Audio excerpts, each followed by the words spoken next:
Abra sua Bíblia na primeira carta de Paulo aos Coríntios, capítulo de número 1.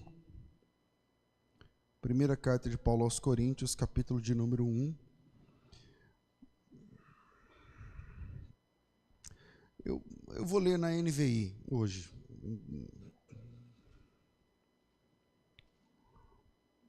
Amém, irmãos? Quinta-feira é um culto de instrução bíblica, de estudo bíblico. Então, obrigado, meu irmão. Então, vale a pena anotar, gravar, sei lá,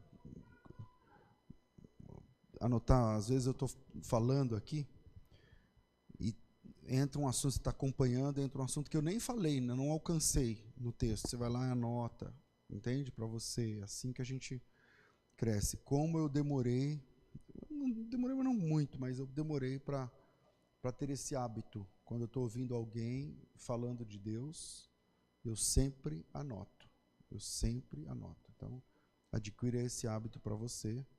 Anota aí. Se você não pode, pega não tem hoje, né, o caderno e tal, põe no celular, sei lá. Mas vão comigo nesse texto, primeira carta de Paulo aos Coríntios, capítulo 1, versículo 26, diz assim: Irmãos, pensem no que vocês eram quando foram chamados. Irmãos, pensem no que vocês eram quando foram chamados. Poucos eram sábios segundo os padrões humanos. Poucos eram poderosos. Poucos eram de nobre nascimento. Mas Deus escolheu as coisas loucas do mundo para envergonhar os sábios. E escolheu as coisas fracas do mundo para envergonhar as fortes. Ele escolheu as coisas insignificantes do mundo, as desprezadas e as que nada são, para reduzir a nada as que são, para que ninguém se vanglorie diante dele. É, porém, por iniciativa dele que vocês estão em Cristo Jesus, o qual se tornou sabedoria de Deus para nós, isso é, justiça, santidade e redenção, para que, como está escrito, quem se vangloriar, vanglorie-se no Senhor. Continua a leitura, vai para o segundo capítulo. Eu mesmo, irmãos, quando estive entre vocês, não fui com discurso eloquente, nem com muita sabedoria para lhes proclamar o mistério de Deus, pois decidi nada saber entre vocês, a não ser Jesus Cristo e este crucificado. E foi com fraqueza, temor e muito tremor que estive entre vocês. Minha mensagem e minha pregação não consistiram de palavras persuasivas, de sabedoria, mas consistiram de demonstração do poder do Espírito, para que a fé de vocês não se baseasse na sabedoria humana, mas no poder de Deus. Amém. Eu planejava introduzir esse estudo bíblico falando de forma um pouco mais profunda sobre essa igreja, a primeira carta de Paulo aos Coríntios. Mas só para variar um pouquinho, vamos lutar contra o relógio. Então eu vou diminuir essa primeira parte, mas vamos lá. Essa é a primeira epístola de Paulo aos Coríntios, certo? Errado. A primeira carta de Paulo aos Coríntios na Bíblia não é a primeira carta que Paulo escreveu aos Coríntios. E a gente sabe disso por causa do capítulo 5, versículo 9. Lá no capítulo 5, versículo 9, essa é a primeira carta de Paulo aos Coríntios, e no capítulo 5, verso 9, Paulo diz assim: Já por carta eu vos escrevi para que vocês não se associassem com quem se prostitui. Se essa é a primeira carta, e Paulo disse que já tinha enviado uma carta para a igreja em Corinto, então essa não é mais a primeira, essa é a segunda. Ou a terceira, sabe lá Deus quantas outras cartas ele deve ter escrito. Mas essa não é a primeira carta que Paulo escreveu aos Coríntios. Essa carta, que a gente chama de primeira carta aos Coríntios, que na verdade é a segunda, parece, ela é uma carta-resposta. Uma palavra muito recorrente nessa primeira carta, que a gente chama a primeira carta de Paulo aos Coríntios, é a palavra quanto. Então, quando ele fala assim, quanto a tal assunto, é porque ele está respondendo uma questão. Paulo, ele havia escrito uma primeira carta aos Coríntios, parece que tratando do problema de imoralidade entre os membros da igreja. Isso está no capítulo 5, conforme eu falei. E parece que Paulo recebeu uma resposta àquela carta que sumiu, essa primeira carta. E no capítulo 7 dessa carta que a gente está lendo agora, está escrito no primeiro verso, capítulo 7, verso 1, que Paulo recebeu dos coríntios uma carta, quantas coisas que me escreveram, bom seria que o homem não tocasse em mulher. Está vendo que isso é uma resposta. Paulo está dizendo assim, então, quanto a isso que vocês falaram, é isso, aí aparece também a palavra quanto, conforme eu falei aqui.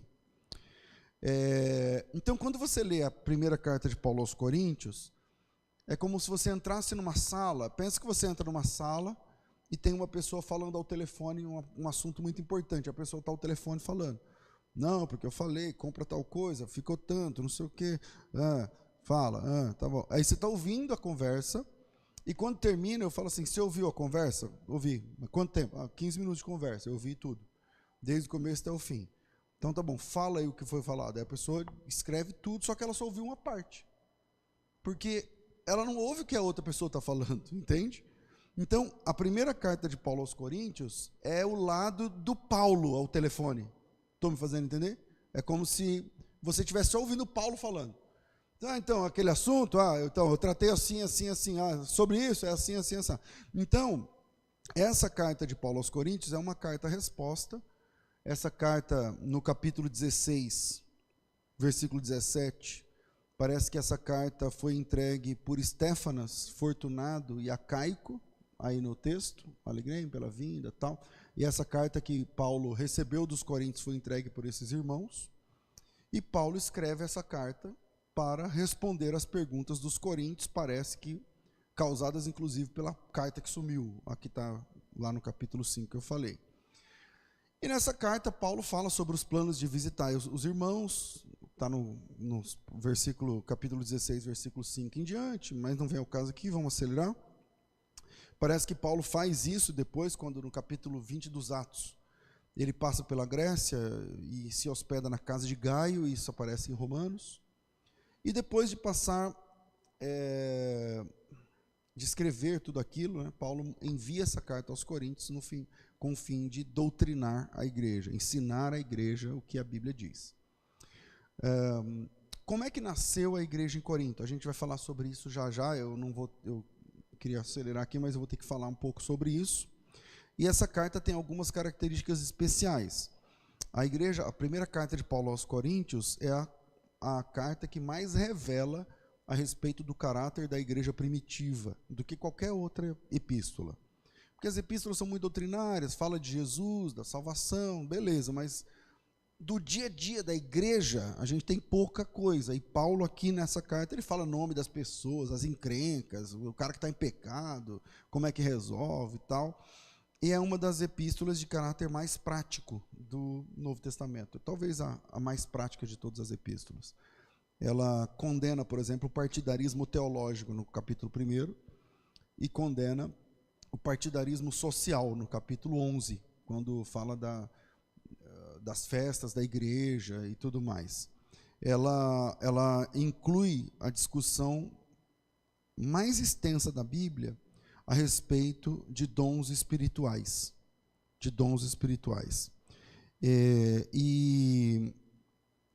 Que é o capítulo 12, 13 e o 14. E a necessidade de ordem no culto, que é o capítulo 14. E é essa epístola que traz o maior tratado na Bíblia sobre a ressurreição de Cristo. né? O capítulo 15 é o capítulo da ressurreição. É um capítulo extenso que vale a pena a gente analisar. Eu vou deixar alguns pontos para a gente pensar. Se conseguir pelo menos 2, já ajuda. Primeiro, cuidado para que o partidarismo não trague a sua alma. Trague não do verbo trazer, mas do verbo tragar. Cuidado para que o partidarismo não trague a sua alma. Deixa eu falar um pouquinho de como é que nasceu essa igreja. Pensa numa igreja que começa numa cidade importante, pensa numa cidade grande, tipo São Paulo, Campinas, uma cidade importante, e que passa por essa cidade um vendedor de alguma coisa, um cara que trabalha com as próprias mãos para fazer algum tipo de móvel, algum tipo de coisa, e ele para e fica vendendo esses móveis na praça, e fica vendendo tapete, alguma coisa assim na praça. E aí você passa e tem aquele tapete estendido no varal da praça, e você, o cara vende tapete, legal. E aí você vai conversar com o cara, você era da onde, tal, e ele começa a falar de Deus. Eu vim falar de Deus, tal. E daqui a pouco ele aceita o convite de falar de Deus dentro do centro do judaísmo daquela cidade, a sinagoga. E ele vai para a sinagoga e começa, mas o jeito que ele fala de Deus, ele é um artesão, o jeito que ele fala de Deus não agrada. As pessoas falam, não, mas o Deus que nós falamos aqui não é esse aí que você está falando. Aí ele fala, eu também já pensei igual vocês, mas agora eu penso diferente. E ele é convidado a se retirar da sinagoga. Não, esse cara não é daqui. Fica aí na praça vendendo tapete e querendo ensinar a gente aqui? Não. E aí esse cara, ele expulso, né, convidado a se retirar da sinagoga, não é que ele foi convidado a se retirar, ele se retirou porque ele viu que não adiantava falar. E aí ele fala, tá bom, então ele pega uma casa do lado da sinagoga. Hoje em dia, se um pastor sair da igreja e abrir uma igreja na mesma rua, meu amigo, divisor, não sei o quê, é o Satanás, é ou não é? É ou não é? Então você, imagina, você está aqui congregando comigo, aí você sai e abre uma igreja aqui no outro quarteirão, na mesma rua. Aí não vai pegar bem, né? E aí esse artesão vai lá, e não é na mesma rua apenas, mas na parede e meia com a sinagoga. Então a casa, que a parede da casa, metade da parede lá é a sala do cara, metade da parede para cá é a sinagoga. Geminada. E aí ele começa a ensinar ali, na parede e meia com a sinagoga. O Paulo esse artesão que eu estou falando que vende tapete é o Paulo. Mas ele não vendia tapete, ele vendia tenda na praça. Ele fazia tenda, vendia as tendas, foi para a sinagoga, começou a pregar, não deu muito certo, e aí ele abriu a igreja, que é a igreja em Corinto, do lado da sinagoga, parede e meia com a sinagoga. Vamos ver isso no texto.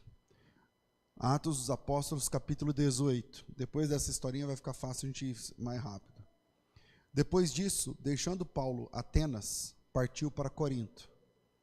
Lá encontrou um certo judeu chamado Áquila, natural do Ponto, recentemente chegado da Itália, com Priscila, sua esposa. Em vista de ter Cláudio decretado que todos os judeus se retirassem de Roma, Paulo aproximou-se deles. E como eram do mesmo ofício, da mesma profissão, passou a morar com eles e ali trabalhava, porque a profissão deles era fazer tendas. E logo nos sábados, debatia nas sinagogas, ou na sinagoga, convencendo tanto judeus quanto gregos. Quando Silas e Timóteo desceram da Macedônia, Paulo se entregou totalmente à palavra, testemunhando aos judeus que Cristo é Jesus. Opondo-se a eles e blasfemando, sacudiu Paulo as vestes, opondo-se eles, os judeus se opondo a Paulo e blasfemando, Paulo sacudiu as vestes e disse: sobre a vossa cabeça seja o vosso sangue, e eu estou limpo, desde agora vou para os gentios. saindo dali, entrou na casa de um homem chamado Tício Justo, que era temente a Deus. A casa dele era contígua à sinagoga. Mas Crispo, o principal da sinagoga, creu no Senhor com toda a sua casa. Também muitos dos coríntios, ouvindo, criam e eram batizados. Paulo teve, durante a noite, uma visão em que o Senhor Jesus lhe disse: não temas, pelo contrário, fala e não te cales.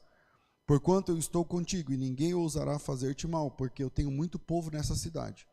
Então Paulo permaneceu ali 1 ano e 6 meses, ensinando entre eles a palavra de Deus. Paulo é esse artesão que eu falei, que vendia o seu artesanato na praça. E a igreja de Corinto é uma igreja que é inaugurada na angústia de Paulo bater a poeira do pé e falar: eu não quero mais então pregar para vocês, judeus, e a partir de agora eu vou trabalhar com os gentios. E a casa que eu falei era de um cara chamado Crispo, que era, Tício, que era a casa dele, parede e meia com a sinagoga. Aqui é o portão da sinagoga. Paulo ia lá discutir no sábado, não deu certo. Aí ele só mudou alguns metros do lado e entrava no portão da casa do cara, e lá fez a igreja. E lá começou a igreja. Eu acho que os judeus não gostaram muito dessa história na época, mas assim nascia a igreja em Corinto, uma igreja simples, uma liderança simples, um início humilde. A maioria das igrejas de hoje não começam nessas condições, começam em condições muito melhores do que essa, que Paulo começou. Mas com a saída de Paulo e a chegada de outros obreiros, a igreja começa a criar seus grupos de afinidades. Paulo fica mais de 1 ano e meio, sem sair de Corinto, porque ele recebeu uma visão de Jesus e falou assim: fica aí, prega aí, não interessa, porque eu tenho muito povo nessa cidade. E Paulo começou a pregar. O principal da sinagoga se converteu. Então o cara que era o líder da sinagoga começou a frequentar o portãozinho do lado. E um pessoal, uma galera da sinagoga começou a ter esse êxodo de sair da sinagoga e ir para casa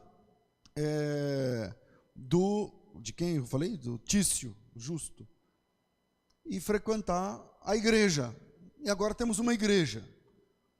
Um irmão, 2, 3, 10, 20, 30, 50, a Bíblia não diz quantos irmãos eram, mas era mais ou menos isso aí. E Paulo depois era missionário, foi chamado ele tinha que viajar, pregar o evangelho, levar a palavra e tal.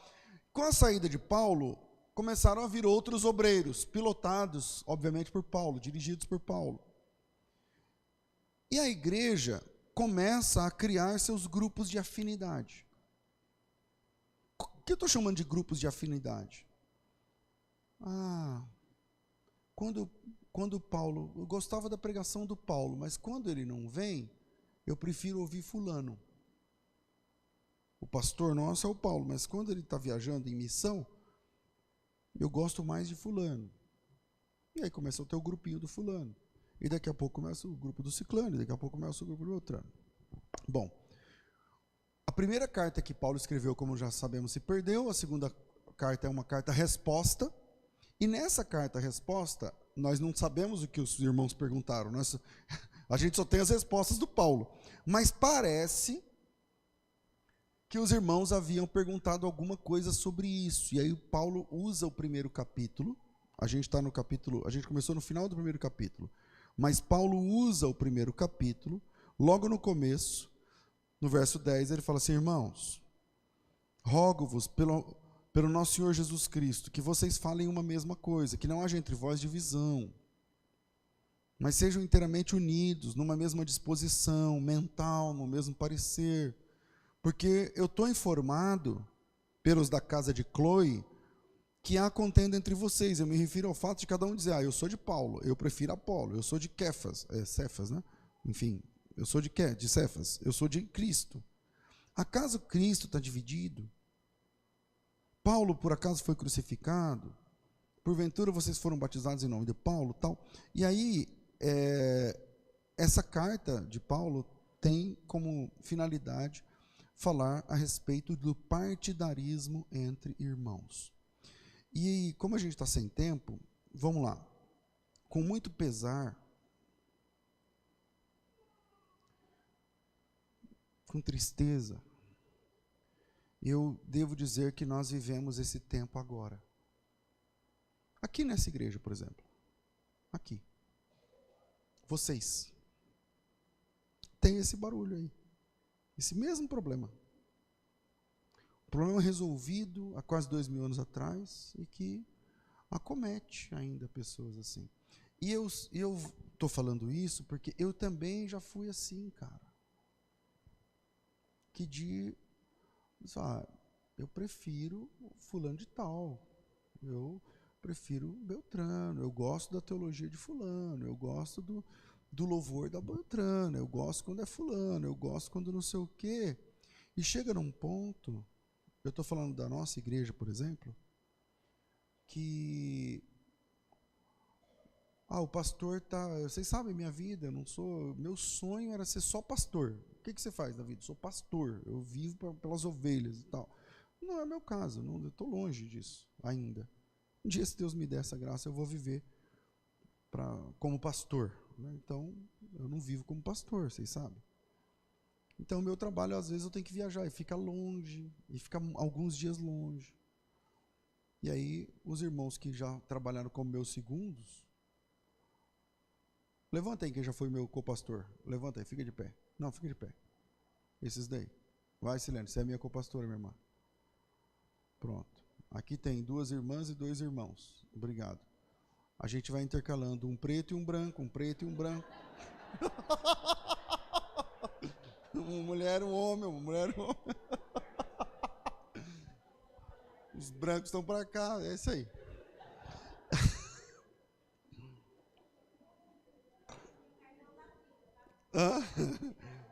É porque os tons são iguais, entendeu?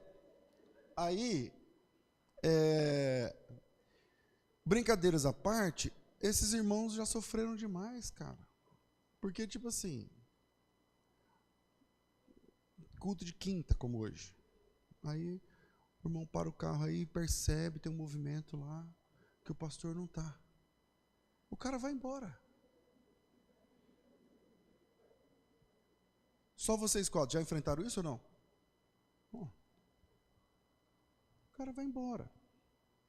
Um tempo atrás, cara, como Deus usou aquela irmã ali, ó, do lado do Jonas, a missionária Ângela, a mãe do Jonas. Hoje, depois dessa enfermidade terrível, ela não fala e não anda. E às vezes parece que ela não entende a gente, o que ela está falando. E às vezes parece que ela está entendendo tudo.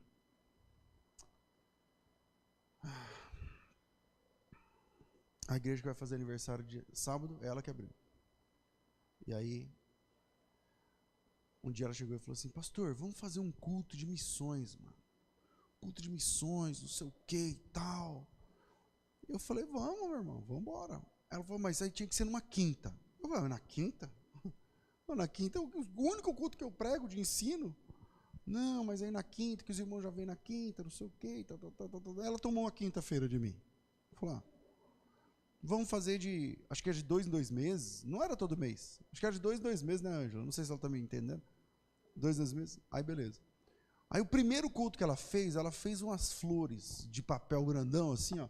E ela colou tudo na parede. E a gente estava num prédio que tinha acabado de fazer tudo bonitinho. Aí, quando foi tirar, quase saiu um pedaço da parede. Eu falei: Ângela, pelo amor de Deus, olha o que você fez na parede. Eu não sei se ela lembra. Aí, ela tá rindo, acho que ela lembra. Ela lembra. Lembrou, Ângela? Aí, beleza. Aí, não, pastor, mas o que? Vamos mandar pintar. Não sei, eu nem lembro o que virou, mas beleza.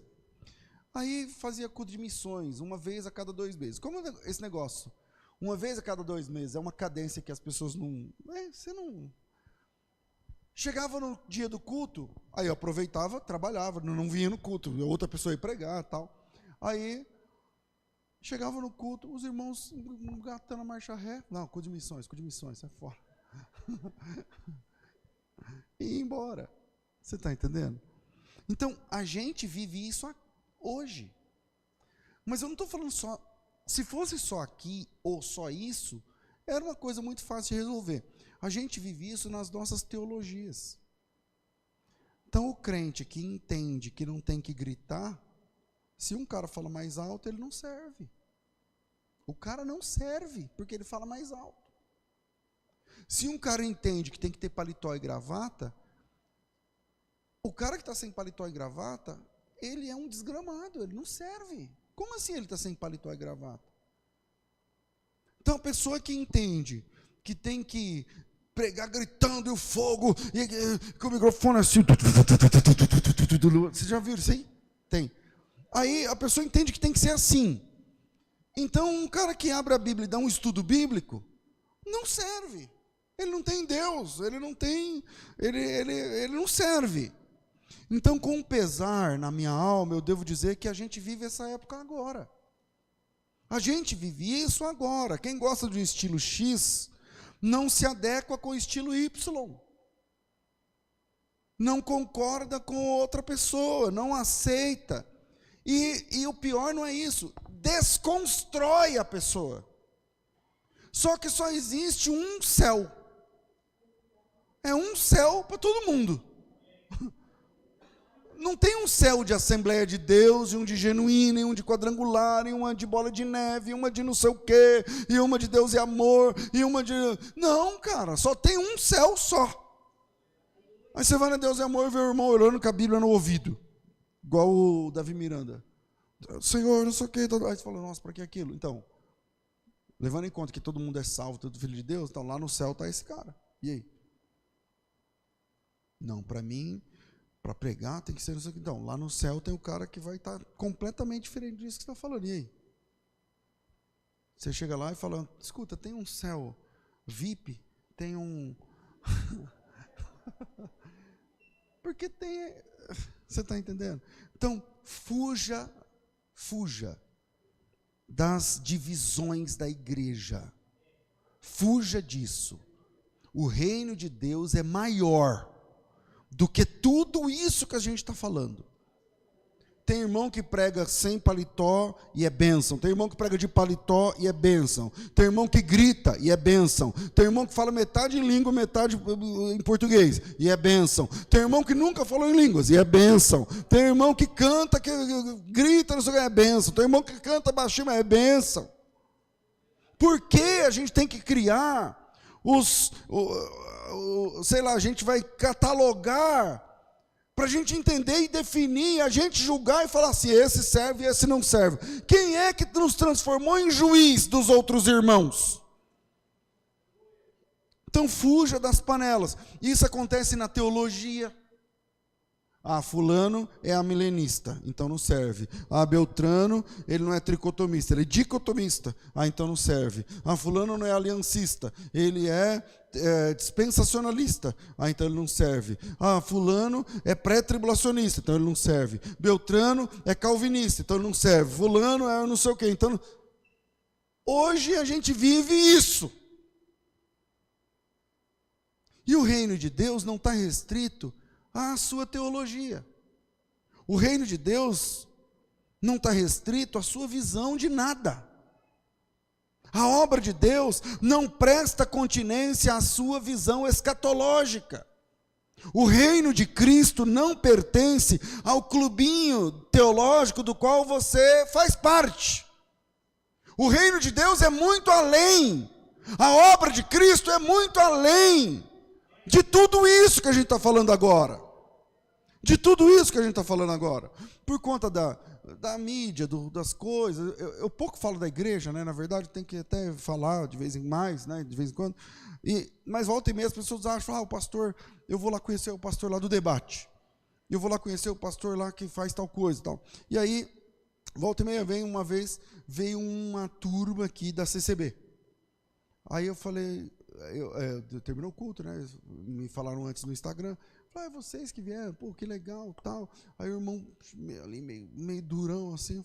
Eu falei, varão, mas como é que é? Ele falou, não, pastor, é a primeira vez. Meu pai nasceu na CCB, eu nasci na CCB, ela nasceu na CCB. Essa é a primeira vez que a gente pisa o pé em outra igreja. Eu falei, aí eu até, né? Olha o jeito que eu fico. Aí eu falei assim para ele, e aí? Aí ele falou assim, não, é diferente. Era um culto de quinta, tipo agora. Eu estava de camiseta, né? Ele falou, não, é diferente, é muito diferente. Não, a palavra foi bênção. Tipo assim, vai, a palavra tudo bem, então, mas é diferente. Aí o diferente, você entendeu nas entrelinhas? É isso. É isso.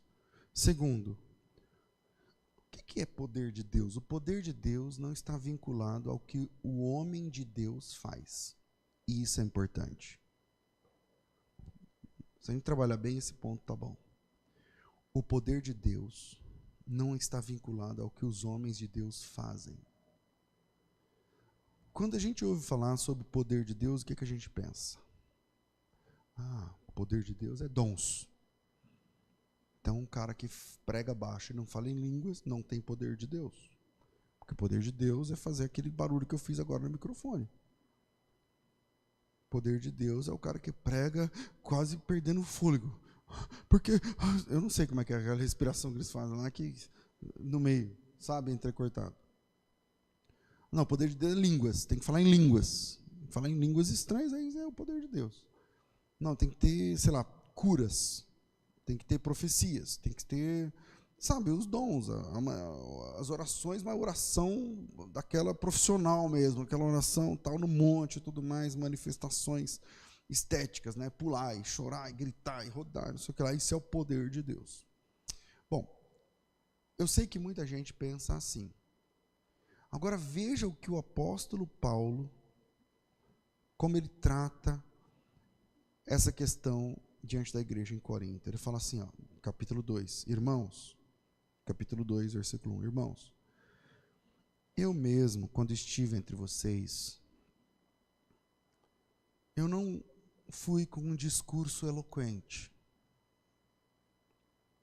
e também não com muita sabedoria, para lhes proclamar o mistério de Deus. Então eu não fui nem com um discurso eloquência, e também não fui dar uma aula para vocês, nem com muita sabedoria, para proclamar o mistério de Deus, porque eu decidi nada saber entre vocês, a não ser Jesus Cristo, e esse Jesus Cristo crucificado. E foi com fraqueza, com temor e muito tremor que estive entre vocês. A minha mensagem, verso 4, e a minha pregação, não consistiram em palavras persuasivas de sabedoria humana, mas consistiram em demonstração do poder do Espírito, para que a fé de vocês não se baseasse na sabedoria humana, mas no poder de Deus. Do que Paulo está falando aqui? Porque quando a gente fala poder de Deus em 2024, é uma conotação. Quando a gente fala poder de Deus, eu falo assim, aquele irmão prega com poder. Cada um de vocês pensa uma coisa. Entende? Uns pensam que pregar com poder é aquilo que eu falei aqui do microfone. Olha aqui, Deus está me revelando. Nossa, isso é o poder de Deus. Curas, isso é o poder de Deus. Olha, inegavelmente que os dons têm a ver com o poder de Deus. Mas veja que no capítulo 1, verso 7, Paulo disse, eu não sei se é o verso 7, mas é por ali, que a igreja em Corinto era uma igreja que tinha todos os dons. Todos os dons. Então tinha quem profetizava, que tinha quem... E é o culto da igreja em Corinto, a julgar pelo esse capítulo 1, verso 7. Que nenhum dos... Não falta a vocês nenhum dom espiritual. Então, nenhum dom. Quantos dons espirituais existem lá? 9. Catalogados aqui nessa mesma carta. Ir num culto à igreja em Corinto, cara, você podia receber uma profecia, ver pessoas falando em línguas. É só ler Coríntios 14. Mas Paulo disse assim, para essa igreja cheia de dons, para essa igreja onde os dons efervesciam, ele diz assim, quando eu fui pregar para vocês, eu não fui com palavras persuasivas de sabedoria humana, eu não preguei isso, mas eu fui a minha mensagem consistiu em demonstração de poder do Espírito. Como que você demonstra o poder do Espírito para uma igreja cheia de dons? Essa é a questão. Para pensar nisso. Como Paulo pregava com demonstração de poder uma igreja que tinha todos os dons? Não estou dizendo que tinha alguns dons, tinha todos os dons. E paralelamente, a igreja de Corinto tinha todos os dons e todos os problemas. Então, o que é, pastor, a demonstração de poder? Com certeza não tem a ver com o tom de voz. Que você imagina Paulo fazendo barulho de helicóptero pregando lá? Não. Isso é demonstração de poder? Não. Com certeza também não tem a ver com as manifestações estéticas físicas. Você acha que demonstração de poder, que Paulo falou, quando eu fui pregar para vocês, não foi com palavra sabedoria de persuasão humana, mas com demonstração de poder. Então quer dizer que ele rodava o paletó, não, também não. Não tem a ver com o tom da voz, não tem a ver com o volume, não tem a ver com gritos, não tem a ver com manifestações estéticas, não tem a ver com manifestações físicas. E aqui Paulo também fala que não tem a ver com curas e maravilhas. Veja que o capítulo 1 e o capítulo 2 não está falando de cura nenhuma. Ele não falou, eu cheguei no aleijado e falei, levanta e anda. Então o que é a demonstração de poder? Se não se trata de cura, não se trata de voz, de volume, não se trata de grito, não se trata de línguas, não se trata de nada disso, porque os dons todos eles tinham. E Paulo diz assim, quando eu fui pregar, eu fui não com sabedoria humana, mas com demonstração de poder. Então o que é o poder de Deus? Pastor, então se trata dos ensinos doutrinários. Então, mas também não. Também não. Sabe por quê? Pousa os seus olhos aí no capítulo 1, verso 18. Paulo vai dizer assim, olha a crítica que Paulo faz a quem busca só sabedoria. Certamente, a palavra da cruz é loucura para os que se perdem, mas para nós que somos salvos é o poder de Deus. Paulo já está tratando do poder de Deus aqui. O que é esse poder? Pois está escrito, destruirei a sabedoria dos sábios, aniquilarei a inteligência dos instruídos. Onde está o sábio? Onde o escriba? Onde o inquiridor desse século? Porventura não tornou Deus louca a sabedoria do mundo? Visto como a sabedoria de Deus, o mundo não o conheceu por sua própria sabedoria, aprove a Deus salvar os crentes, pela loucura da pregação. Porque tanto judeus quanto gregos pedem sinais. Porque tanto os judeus pedem sinais, como os gregos buscam sabedoria.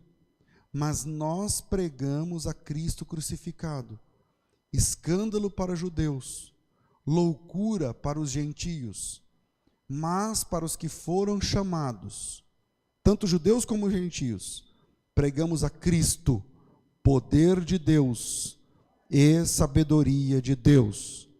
Porque a loucura de Deus é mais sábia do que os homens, e a fraqueza de Deus mais forte do que os homens. Quer dizer, o poder e a sabedoria de Deus aí representado no verso 24, tem a ver com Cristo pregado, com Cristo crucificado. E o que significa Cristo sendo pregado? O que significa Cristo crucificado? Quando Paulo fala assim, quando eu fui falar com vocês, eu não me apoiei em palavras de sabedoria humana. Eu não me apoiei em estudos profundos da Bíblia. Eu também não me apoiei em manifestações estéticas de poder, de línguas e profecias e tudo mais. Mas na palavra e no poder de Deus. Aí você fala assim, poder de Deus? Tá. Quando Paulo fala do poder de Deus, do que é que ele está falando? Então ele está falando aqui que o poder de Deus tem a ver com Cristo crucificado. Vamos aprofundar. O primeiro versículo que nós lemos é o capítulo 1, versículo 26. Eu disse, eu vou ler na NVI, lembra? E aí na NVI aparece assim, irmãos, pensem no que vocês eram quando vocês foram chamados. Pense no que vocês eram quando vocês foram chamados. Faça isso agora, pensa. Da onde é que Deus tirou você? Aí ele fala assim, poucos eram sábios. Tipo, a gente era tudo burro. Poucos eram sábios, salvavam o outro, segundo os padrões humanos. Poucos eram poderosos. Poucos eram de nobre nascimento. E Deus escolheu as coisas loucas do mundo, tipo nós, entendeu? Para envergonhar os sábios. E as coisas fracas do mundo, para envergonhar as fortes. Quem são as coisas fracas? Tipo nós. É isso que ele está falando. E ele escolheu as coisas insignificantes. Quem são as coisas insignificantes? Nós. Para envergonhar as fortes, ou para insignificantes, as desprezadas, as que nada são. Quem são as que nada são? Nós. Para reduzir a nada as que são. Por quê? Para que ninguém se vanglorie diante dele. Para que ninguém chegue e fale, Deus, ele teve de me salvar. Porque como que Deus ia fazer se ele não me salvasse? Como é que ia ser a igreja se eu não estivesse aqui? Deus, eu sou uma peça importante nessa igreja, porque Deus, antes de eu chegar, coçava a cabeça todo dia. O que eu vou fazer?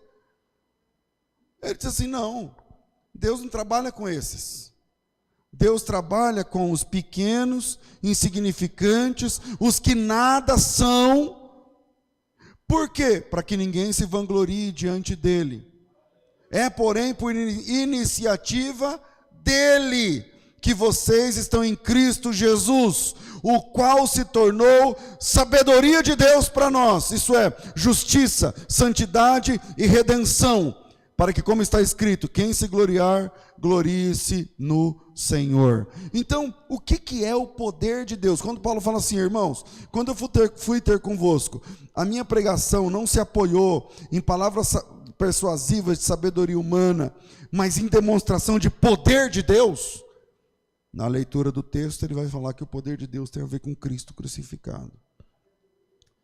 Quem lembra como é que Paulo pregava? É que assim, a gente tem que separar, tem que encerrar, né? A gente tem que separar a pregação apostólica de Paulo e a doutrina apostólica de Paulo.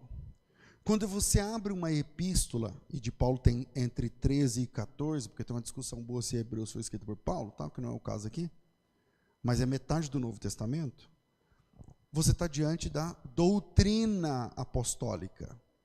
O que a igreja tem que ser, o que a igreja não pode ser, o que a igreja tem que fazer, o que não pode fazer, o que tem que parar, o que tem que buscar, o que não tem que buscar, como é que busca, como é que funciona. Isso é doutrina. Mas Paulo não está pregando nessas cartas. Tem alguma coisa ali e tal, mas como é que Paulo pregava? Paulo pregava assim. Isso está no capítulo 22 dos Atos. Isso está no capítulo 25 dos Atos. Isso está no capítulo 26 do livro dos Atos. Sabe o que Paulo pregava? Ele falava assim, vai pregar? Ele falava assim, olha, eu era um judeu. Eu era um judeu importante, porque eu tinha uns documentos, e esses documentos me davam poder, até em outros países. E eu perseguia crentes, eu odiava crente. E eu, cheio de autoridade, de ódio contra os crentes, eu fazia qualquer coisa, eu mandava prender, eu matava, eu perseguia. Mas só que um dia, eu estava indo nessa perseguição e nessa ânsia de matar cristãos, e era perto de meio-dia, e apareceu uma luz, maior do que a luz do sol, do meio-dia, e eu caí no chão, e eu vi ele. Ele apareceu para mim. E ele falou comigo. E ele falou, Paulo, por que você me persegue? E eu não entendi. Eu falei, quem é? É o Senhor? E ele falou, eu sou Jesus, a quem tu persegues. E eu fiquei cego. E ele falou, agora entra na cidade. Porque, vez após vez, quando Paulo ia pregar, a pregação de Paulo era o seu testemunho. Sabe o que é o poder de Deus? O poder de Deus não é o tom de voz que você fala para pregar. O poder de Deus não é a forma que você se manifesta esteticamente na hora que você recebe a presença do Espírito Santo de Deus, para nós que somos carismáticos. O poder de Deus tem a ver com o seu testemunho, de quem você era e quem Deus transformou você, na pessoa, no tipo de gente que você é. Esse é o poder de Deus. Porque sabe como que você entende, conhece o poder de Deus? Quando você olha e fala assim: caramba, essa pessoa não era desse jeito, e agora ela fala diferente, ela pensa diferente, ela age diferente, ela anda diferente. Essa é a manifestação do poder de Deus. Como é que Deus transforma um traste perseguidor da igreja num apóstolo abençoado de Jesus Cristo, que passou o resto da vida até a morte pregando Jesus Cristo, abrindo igrejas, comprando brigas, sendo preso, apanhando em praça pública? O poder de Deus é o testemunho de Jesus na vida de cada um. Sabe como é que eu mostro o poder de Deus para as pessoas? Convive comigo e você vai ver o poder de Deus. Sabe como você demonstra o poder de Deus para as pessoas? Né? Porque hoje é assim, você está lá na igreja, aí você vai cantar, pronto, aí parece que entra um negócio, aí você fica todo espiritual, porque você vai cantar, você vai pregar, aí você manifesta não sei o que, aí termina, pronto, acabou. Não, o poder de Deus é a transformação. O maior testemunho que um homem pode dar não é o que ele fala, é quem ele é em Deus. Esse é o poder de Deus. E Paulo, ele escrevendo aos Coríntios, ele fala o seguinte: quando eu fui ter com vocês, eu não usei palavras persuasivas, eu não dei um curso para vocês de alguma coisa, mas nem também as manifestações estéticas do fervor espiritual. Como eu vou manifestar isso numa igreja que já tem todos os dons? Mas eu mostrei para vocês o poder de Deus, porque eu vivi a vida 1 ano e meio entre vocês, trabalhando com as minhas próprias mãos, pregando o evangelho, batizando pessoas, ensinando as coisas do reino de Deus. Quer testemunho maior do poder de Deus do que um homem que obedece à voz do Espírito Santo? Você quer testemunho maior do poder de Deus do que uma mulher que obedece à voz do Espírito Santo? Para mim, você pode gritar o quanto você quiser. O poder de Deus se manifesta não é no seu tom de voz. O poder de Deus não se manifesta no que você faz, mas o poder de Deus se manifesta no tipo de gente que você é. Seja gente do jeito que Jesus Cristo ensinou. Porque se você for gente do jeito que Jesus ensinou, seus filhos vão olhar e falar assim: o poder de Deus era manifestado na minha casa. Se você for gente do jeito que Jesus ensinou, o seu sócio, o seu patrão, o seu empregado, ele vai olhar e falar assim: olha, vocês podem falar tudo de igreja, de pastor que não presta, de não sei o quê, mas eu conheço um crente, que através dele, eu conheci Jesus Cristo. Esse é o poder de Deus. Deus abençoe vocês em nome de Jesus.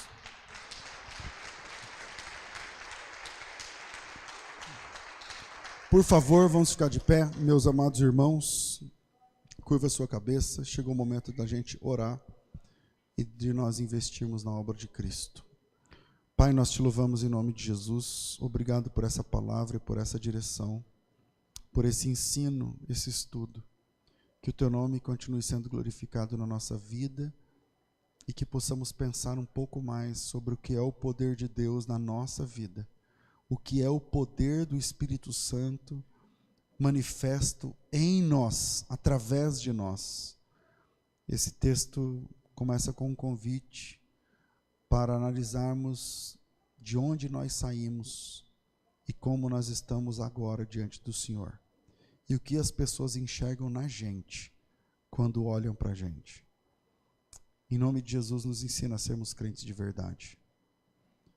Agora, no momento do ofertório, instrua cada um dos meus irmãos a servir o Senhor da melhor maneira possível, que o seu nome possa ser sempre glorificado na vida deles. Em nome do Senhor Jesus Cristo. Amém. Amém. Você tem aí o envelope que você pode levantar a mão, alguém entrega para você, ou o QR